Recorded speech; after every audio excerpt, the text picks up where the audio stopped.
Welcome to this month's Salute to Service. This month we're at the Ohio Western Reserve National Cemetery, and my special guest is the director of the National Cemetery, Mr. Sean Baumgartner. How are you doing today, Sean? Great to have you on the show. Thank you, sir. Now you are a Air Force retiree, is that correct? That is correct, sir. And when did you serve? April of 1985 until about 2008. I retired on January 1st. Retired. And when did you? Now you're the director down here. When did you start with the Department of Veterans Affairs? January of 2002. 2002. So you've been doing this for a long time. Well, yeah, long time. And from what I understand, you started in the cemetery, is that correct? No, this was my second cemetery. I was trained at Jefferson Barracks in St. Louis, then I went over to Dayton for a while. And then after my activation for the War on Terror, then I came up here. Okay, great. And so this is kind of like, this is your second time back here, though, yeah, is it, right? So it's like a home away from home for you, right? Yeah. And it is a beautiful cemetery. I know here, as far as Medina County residents, they kind of consider this their little Arlington in the county. And it is a wonderful, we've been down here several times. Tell us a little bit about the cemetery. I know we're standing at the main flagpole, which is at half-mast. And tell us a little bit about the view we got right here. This is our main flagpole. It's always, we have the flag at half-staff to honor the veterans that we are going to be interring today. And that's just from certain hours of the day, correct? Half hour before the first interment, and then we'll put it back up the half hour after the last interment. Okay. But this whole place will be filled on Memorial Day and Veterans Day with community outreach, Boy Scouts, different VSOs for our different services that we have. Wreaths Across America, another one in December that we'll have too. So this is kind of like the hub for that. We have the parade field, politely called from there. The folks can sit out there too. And not every national cemetery has something like that. No. And then, of course, before that, we have our chimes that are going on right now. You can hear too. And then beyond that is our Public Information Center. And we're going to go up to the Public Information Center a little bit later. You mentioned Memorial Day, and I know I've been down here the Saturday before Memorial Day. The Boy Scouts come through, and they're the ones that put the flags on the graves, and it's phenomenal. Yeah. You get about a couple thousand Boy Scouts, and I remember the first time I'm thinking, well, I'm going to be there all day, but it happens in a couple hours. They're done. It's incredible. Yeah, it is, and it's good to see that the kids come out, and it's an educational process for them too. Very much, and that's key too. I think one of my passions is bringing the youth into the cemetery, and it's not a popular subject with the kids, but it's something that they need to see. They need to see, what it costs, for them to live in the world that they live in today with the freedoms that we enjoy. It's because of the veterans that we have here. Right. With the children, a lot of these veterans that are interred here are their grandfathers or hopefully not their fathers, but a lot of them are World War II veterans. I would imagine that's the majority of what we have interred here. Is that correct? Yes, that and Vietnam. And Vietnam. Okay. All right. We're going to walk around the cemetery and take you to a couple different places, and we're going to talk a little bit about Sean's experiences in the military also. So stay tuned, okay?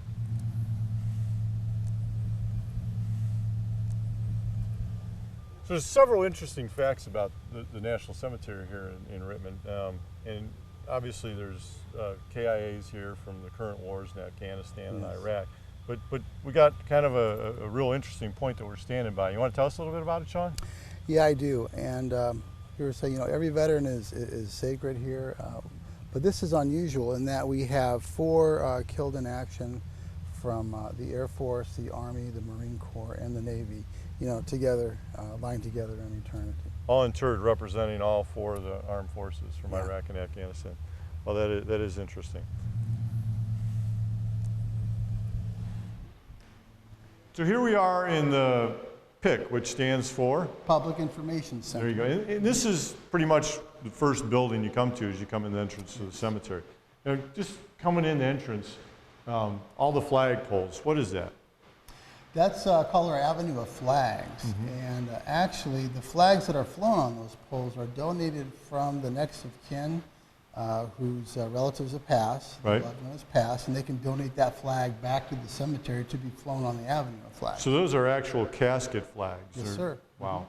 And I know you have that out for special events, Memorial Day and Veterans Day, and I think POW MIA Day, and it looks beautiful as you're coming into the cemetery. Now, the front entrance is, I mean, it's just very ornate. You got a lot of flowers up there and stuff like that. Does the cemetery maintain that, or do you get any help from anybody else? Yeah, we get lots of help from the surrounding communities and such. We had an individual come and actually design that floral bed that's out in the front. Oh, wow. And he gave a lot of his time and labor and materials to take care of that. We're just so grateful for our volunteers who come out and support the cemetery like that. Yeah, I think it's important to realize that the community here loves this place too. I mean, it is a relationship between the community and the cemetery, and I know they do a lot.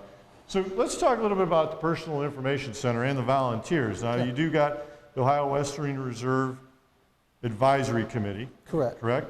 And it is a group of volunteers that meet. It is a formal group. They have a board and a president, a vice president, all that. Yes, they do. What do they do? Well, they actually work with the cemetery as far as ceremonies. They help plan. They make contact. They secure resources to make sure that the ceremonies are successful. Right. I couldn't work without them. If I need some assistance or some cemetery, they're able there to pick up where I can't on some issues. Right. And they run interface with that, and they're very, very supportive. They're passionate about the cemetery, and I'm so grateful for them, and I just thank them a lot for what they do. Well, some of the other volunteers you got here from that advisory committee, they usually, typically you'll have somebody manned in this building. Is that correct? That is correct. So what is this building for? I mean, what do they do? I mean, what would be my purpose to come in here? Well, purpose for is a couple things. One, if you're a funeral director and you have your funeral corteges here, the funeral director can come in here and let the volunteer know that they are here, and then they can get in touch with us at the main office, let them know that they're maybe early or running late or something. That's one possibility. Families come in here to secure information about burial information, generic VA information. This is also a good place as far as it's a hub for grave location. We have an automated kiosk with a touch screen that in case this place is closed, the kiosk is available for use 24/7. So if they want to come in during our operating hours, they can find their loved one on the computer. So if I'm from out of town and I know my great uncle is buried here, I can come here anytime on a Saturday or Sunday and drive up on that kiosk out there, put in his name, and it'll tell me where his grave is located in the cemetery. Not only will it tell you that the grave, it'll also produce a map too, so you actually will have directions on where to go on how if you're to not get familiar. there. Oh, that's phenomenal. That's great. Yeah, I know you can look up grave locations also online too on the National Cemetery. Yes, you can. Wow. And also there's an app too that you can have on your smartphone too that you can download from the NCA website too, so you can have it with you, and wherever cemetery you go in the National Cemetery, you can look up. No, that is amazing. Everybody's on the app now. So I know you got some historical stuff going on in here too. You got a little historical display, and it's just kind of a place for people to get information. So Sean, we were talking about some of the volunteers here, and I know one of the key important parts of the volunteer system here is the color guard that provides honors. And they do those down at the committal shelters. We're not going to go down there because you have funerals going on and we don't want to disturb the families. But tell me a little bit about that color guard program and who does it and how it works. We have an excellent military funeral honors program. It's comprised of both. We have, from active duty side, we have the Army Reserve, or Army National Guard, excuse me. That comes out, and they have a contingent here dedicated to the cemetery. Also augmented by the veteran service organizations. We have about 77 assorted VSOs throughout the Cleveland area. That you mentioned VSOs, that's Veteran Service Organizations, right? Veteran Service Organizations, the American Legion, VFW, Purple Heart, we have all of those. So they come out and actually provide rifle volleys for the veterans. Right. And these guys are just sensational. I'm so grateful for them because they add that extra touch of what's the word I'm looking for? That extra touch, because right now Congress says that military honors are a folded flag and taps, but these guys go over and above and provide. It's that final show of respect. It is, and it's just amazing. And not every national cemetery has that, so we're very blessed. Like I said, there's 77 that provide, and these guys are in their 60s, 70s. Even 80s, coming out here. Some of them are up there, yeah. They are, and in the winter time, it's cold. They're out there. I mean, in the heat, wind, rain, sleets. I mean, they're out there. So God bless them. And I know they're very committed to what they do. So they come out and the funerals are conducted, and you have the service there, the Army guys, that they fold the flag normally, correct? And Correct. play taps, and other guys do the volleys. Now you said 77 various organizations. I know we only have 18 in Medina County. So they come from all the surrounding counties. Yes. And there's a schedule, I assume. Yeah, there is. They usually have one team will pull about a 7-week rotation, so they'll Okay. come one day out of that 7 week, and the fall we'll see them the following 7 weeks. Now, what area does the cemetery cover? Is it Northeast Ohio, or do you have burials from out of state? Is there a certain geographic area that you accept burials from, or maybe that's the wrong word, but where do most of the burials, the intermenships come from? Usually they come from a National Cemetery is serve about 100-mile radius of that cemetery, but we accept burials from I mean, we get cremation shipped from anywhere from the continental United States for that too that will inter. So that's not necessarily an issue as far as you have to lock into this cemetery to be buried there. One thing about the volunteers also is our Public Information Center volunteers. Mm-hmm. That is also on a rotating schedule where somebody will be manning the Public Information Center too, and they take out of their time to help customers and make sure the folks are running right out here too. So. And I think it's great. I mean, I know people ask me, how can I volunteer? And I've told people to contact the advisory committee. So if anybody out there would like to volunteer to work in the Public Information Center, it's a volunteer position. I'm sure they could contact the advisory committee down here, and maybe they can help you out, right? Or contact us. Or contact the cemetery, and they'll put you in contact with who you need to be contacted with. Now let's talk a little bit. I don't know if you know I'm sure you know the history of it. And I know I've had it explained to me by several people. But before this cemetery was here, it was farmland, correct? Yes. And I think it's important that, to bring that out, that there were a lot of people in this community that wanted a cemetery here. And people like Ralph Waite and Mr. Anderson, they used to hold mock funerals here out in the cornfield when they were petitioning to the government to build a cemetery here. So there's a lot of community history behind this place, and that's important. Let's talk about some of the programs. Now, I know the VA has the burial flag program. They have the tombstone program, and there's a presidential commemorative certificate also. How do all those three programs affect you, and how do you support those and do business? Well, let me back up first and say that as the NCA, we provide the plot, the opening and closing of that plot, the headstone and marker, military funeral honors, a burial flag, perpetual care, and a government grave liner if needed for that too. So, and presidential memorial certificate. So that's all the basic benefits, which at no charge to the veteran for their service to qualifying veterans for military service and their eligible dependents. You touched on a couple things. One, the headstone and marker program, which if a veteran is being buried here, obviously we would order at no charge to the family an upright or flat or a niche cover, depending on where that veteran is buried, at no charge. You also touched upon the Presidential Memorial Certificate, which goes to the next of kin right after the burial as from the President in remembrance of that veteran, signed by the President. Now, the nice thing about that is that other family members, if they want a Presidential Memorial Certificate, can order one too. As many as you want, That's good too. And the third thing you touched on was the flags, right? I think it was. So yeah, usually that's done with the funeral homes. The caskets will come draped with the flag, or if it's a cremation. Most of the time, the families already have a flag. If they don't, we have plenty of flags for them too. But that's a little token, given to the next of kin too. It's no charge. So basically, once the veteran or the eligible family member, once they're brought through the front gates of the cemetery, everything is free for them. Everything's at no charge. Everything is at no military charge. Service. And that's a huge benefit for our veterans. We all know what a funeral can cost, and burial plots and everything else. So if you're eligible, I mean, it's a great alternative to save you some money. Now, you mentioned NCA, and I just want people to understand what that is. The National Cemetery Administration of the Department of Veterans Affairs. It's the arm that runs the cemeteries. Correct me if I'm wrong, but the VA does not cover funeral expenses. They cover the burial once you're in the cemetery, correct? Yeah, the NCA does cover the burials in the actual cemetery. Now, there are some funeral expenses that are covered, but that's under the Veterans Benefits Administration. Correct. And that is up to $700, depending on how the veteran died and everything else. Right, exactly. But the funeral is covered, the family has to pay for that usually. Right, exactly. Okay. But once you get the veteran to the gates of the cemetery, everything in here is free. At no cost. And that is a huge savings. Yes, it is.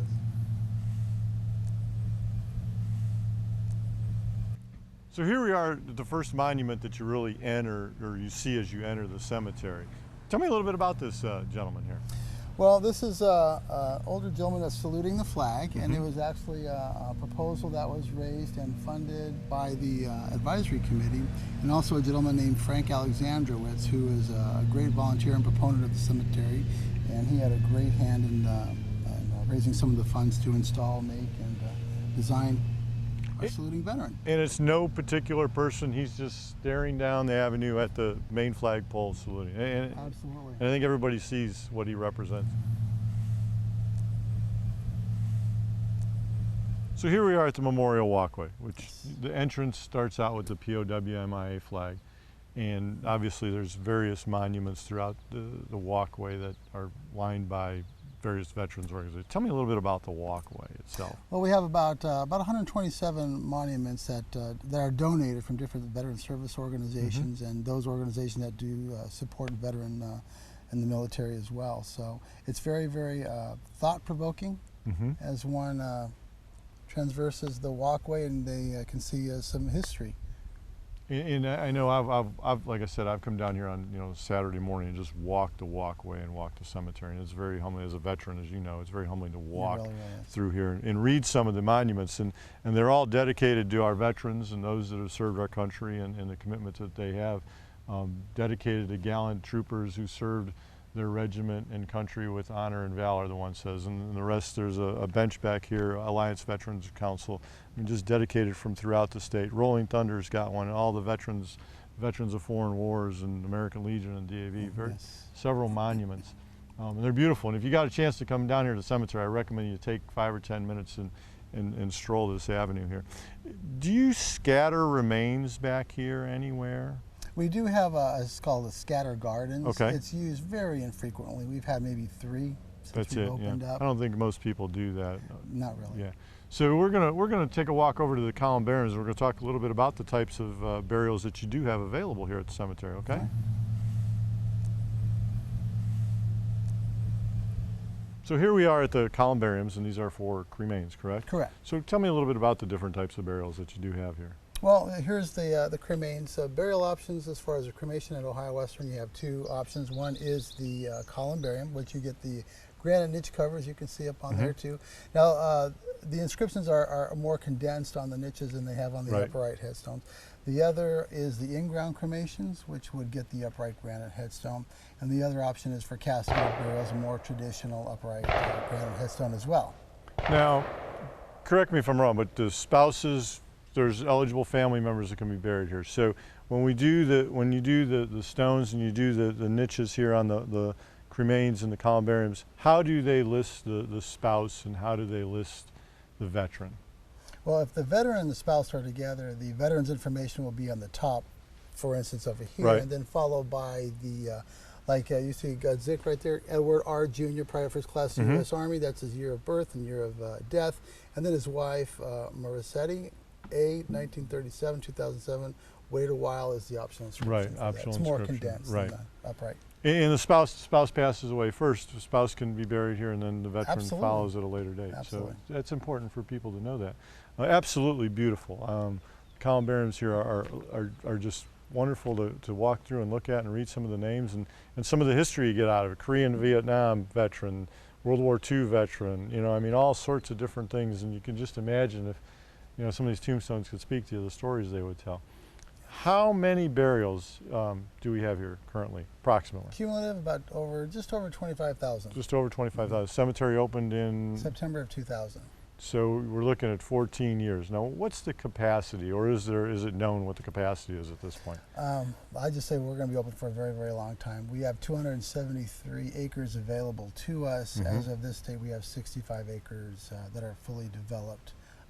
We're on target for a phase 2 gravesite expansion program here. Hopefully that's coming down the pike here in the next year or 2, so that'll give us some more burial space as well. Great, great. So obviously the veterans of this area know that they can be buried here if they're out of the service at this point. Now, you know, the grounds, we got some shots of the grounds. We've been walking the grounds looking at monuments, but it's a beautiful place. And I said it's kind of like our little Arlington here in Medina. It doesn't happen by itself. You got a tremendous staff, and I know you personally. You do a great job down here. You're a very caring man, but your whole staff is a team that comes together to make this place what it really is. It is. And how do they do that? I mean, what's your magic that brings them to make this place look as beautiful as it always does? Well, my magic is I'm very blessed to have a great team, Ed. These they pull together, and they are some of the hardest working individuals and careful working individuals that I've had the pleasure of working with.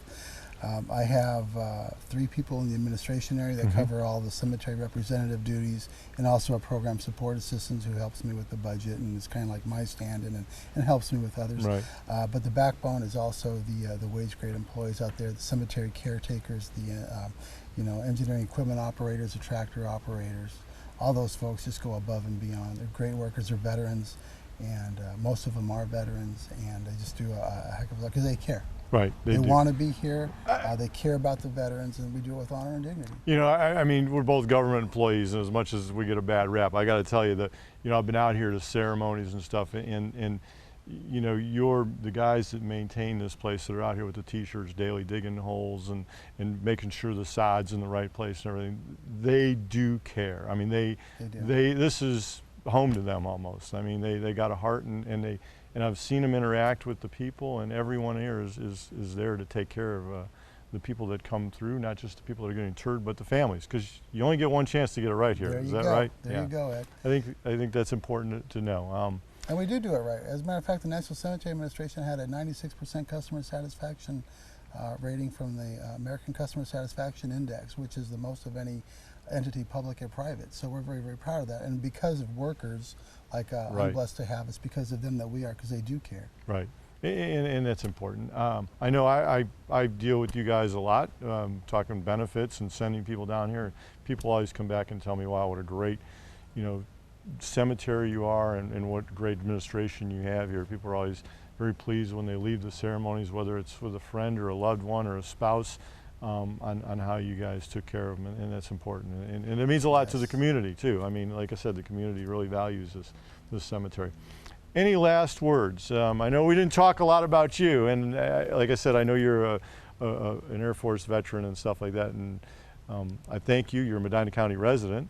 Yes. And that's important. We always like to highlight our veterans on here, but when you got the cemetery here, it's hard not to talk about that, so I apologize for that. But any last words that you'd like to say about your cemetery or about the VA and the cemetery benefits or anything?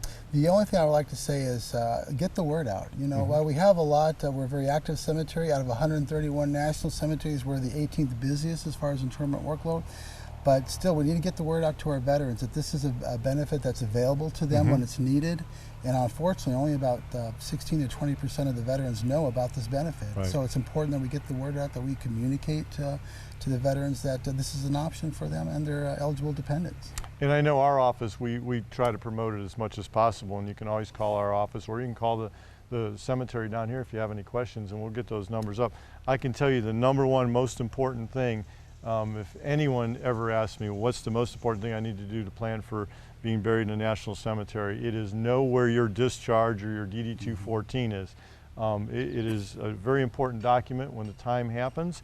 You can't pre-plan for it in any way, shape, or fashion. So if someone tells you you can't, but know where that discharge is. If you know which funeral home you're going to use, I always tell people to take it to the funeral home and tell them what your wishes are, and they'll usually stick it in a file. Don't be in a hurry to use it. It's a benefit that's there, and it's going to be here, so don't be in a hurry, correct? Exactly. Okay. All right. Well, Sean, I want to thank you for inviting us out to the cemetery today, and thank you.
I'm so happy you stopped over after your doctor's appointment. How have you been? I've been all right.